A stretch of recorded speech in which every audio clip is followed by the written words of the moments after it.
Salam əziz, məni dinləyən izləyicilər, xoş gördük. Mən bu yardımlı kəndlərinə baxıram. Məsələn, bu sərhədi qırağı əsasən. Məsələn, bu gördüyünüz Gendərə kəndi. Buradan da gəldi bu Aslanlı kəndidir. Bax, bəzən cavanlar deyir ki, kənd həyatında ən çətin ot biçmək problemidir. Təsərrüfat saxlamaq hasaddır. Sadəcə ot biçimi yığışdırmaq bizə problem yaradır. Yəni çətinlik çəkir. Gözümüzə durur. Bu istinin altında məsələn düşəsən əlində dərgəz və yaxud da ot biçən motorla, məsələn bu kənd təsərrüfat saxlamaq üçün ot biçimi qışa hazırlıq deyək də. Amma mən belə baxıram ki, bizim burada ən çətin problemimiz, yəni əsasən cavan qocana yer gələndə azdan çoxdan pensiya alır, dolanır. Söhbət cavanlardan gedir.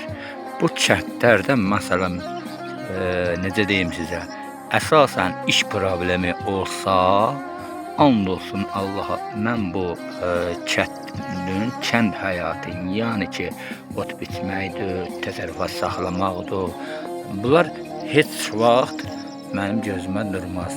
Yəni nə mənim, nə cavanların gözünə durmaz. Sadəcə bunu ancaq burada ən çətin problemi, məsələn, işsizlik problemidir, ondan sonra qaz problemidir.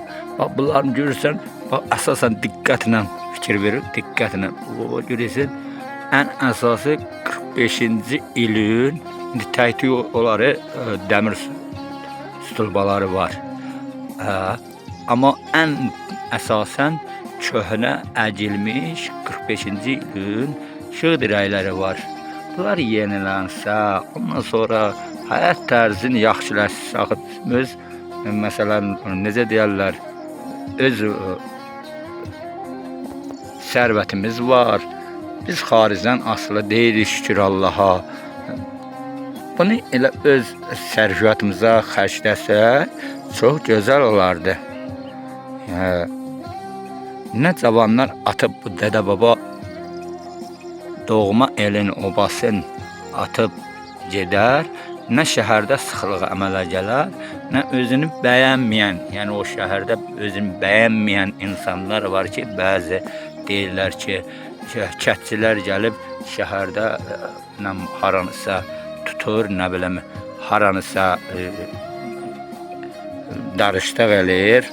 Bizim yerimiz, sizin yeriniz darışdıq eləyirsə, tələb eləyin nümayəndələrdən, ondan sonra hökumət nümayəndələrdən, məsələn, rayonlarda iş yeri açsın. Yoxsa öz sərfiyyatınıza görə, öz villalarınızın yanında axram mı deyim, nə bilim, cürbəcür işlərlə, məsələn, görməkdən ötürü susasız cəmiyyət gələ, necə deyərlər, cavanlar gələ Bakı ərazisində sıxlıq yarada və kimsənin özünə bəcənməyən insanların xoşuna gəlmir. Və ən gözəli kənd məsələn dairəsidir. Gözəl havası, ondan sonra dağ suyu, ondan sonra belə hər cürə növ deyilsən təbii yerlərdir. Təbii yerlərdir. Məsələn, təbii sərvətlərdir bunlar. Allahın bir nemətidir. Burada bütün insanlar, bəşər övladı üçün bu dünyada yaradıb. Elə cənnətin valla bir guşəsi mən belə baxıram buradadır. Ancaq bizim insanlar, o harınlanmış bəzi insanlar bunları görmür. Yəqin məni bu videoya baxan, məni düz başa düşərlər. Bunu deyib mənə qulaq asıb, bəzi yenə deyirəm, özünü bəyənməyən, xoş deməyən insan deməsin səfər, vay ya yenə siyasəti başladı, ya və yaxud da hökumət əleyhinə danışdı. Bu bizim Allah da Taala ayrı bir nemətdir. Onun biz səmərəli istifadə eləyək. Ona görə danışıram. Çox sağ olun.